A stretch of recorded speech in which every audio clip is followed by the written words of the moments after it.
السلام عليكم. في الفيديو اليوم غادي نشارك معكم الطنجية اللي كنوجدو فقط في الكوكوط، وكتجي يعني نفس المذاق نفس التعليكة ديال الطنجية اللي طيبناها في الفران.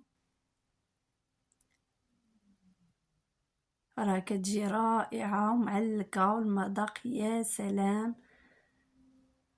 جربوها ان شاء الله وغادي تولي معتمدة عندكم، ولا تا اللي عمر ما داق يعني طنجية ولا صايبوها بهذه الطريقة ان شاء الله غادي تعجبكم. فندوزو على بركة الله الى ذكر الطريقة والمقادير. المهم كناخذ واحد الكوكوط، يعني كوكوط عادية بما اننا غادي نطيبوا الطنجية فقط في الكوكوط.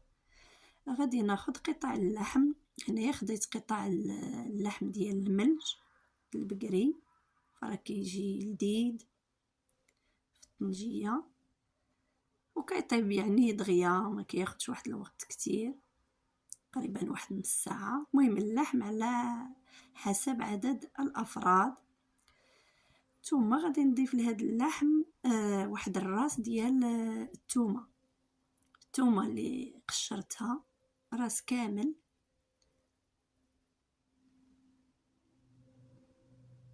من بعد غادي نضيف واحد رأس الملعقة ديال السمن.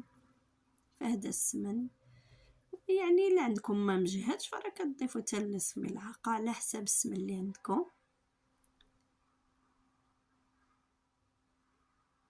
كما قلت لكم كتضيفوا واحد ربع ملعقة ديال السمن. من بعد غادي نضيف واحد ملعقة صغيرة مملوءة ديال الكمون. انا عندي هذا الكمون يعني المدقوق. الا عندكم الكمون يعني حبوب فراه كتحكوه، كتاخذوا واحد الملعقه وكتحكوها بين ايديكم ديال الكمون وكترميوه هكاك صاين. وغادي نضيف ملعقه مملوءه ديال زريعه القزبور.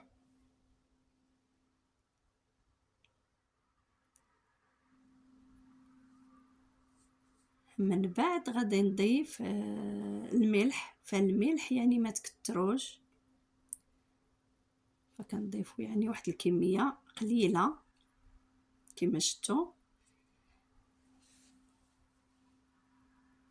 وغادي نضيف واحد نصف حامضه، يعني الحامض مصير عندي نصف حامضه بعد ما حيدت ليها هذيك الزريعه. هنا عندي كأس مملوء ديال بالماء، واللي درت فيه واحد القليل ديال الزعفران شعره. فإلا ما عندكمش يعني راه ماشي ضروري كديروا كاس ديال الماء. هنا عندي كأس الا ربع ديال زيت الزيتون.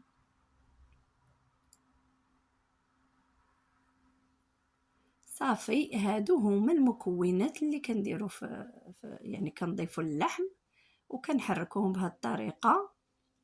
صافي كنسدوا الكوكوط وكنشعلوا يعني على نار عاديه بحال يعني نار فوق المتوسط، وغادي نتسناو حتى كتبقى الكوكوط دور وغادي نرجعوا باش نكملوا الطريقه.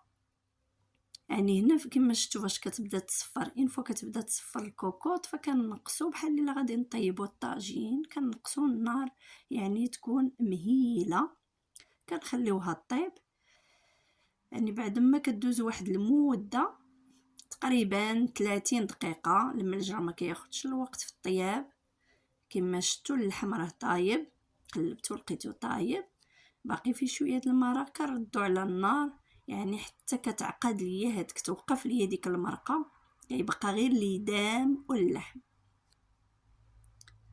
صافي هنايا بعد ما خليت يعني واحد المده تعقدت ليا المرقه، فكتجي على هذا الشكل هذا كما كتشوفوا. راه واحد الريحه طالعه منها يا سلام. جربوها وغادي تعجبكم، ومع السلامه.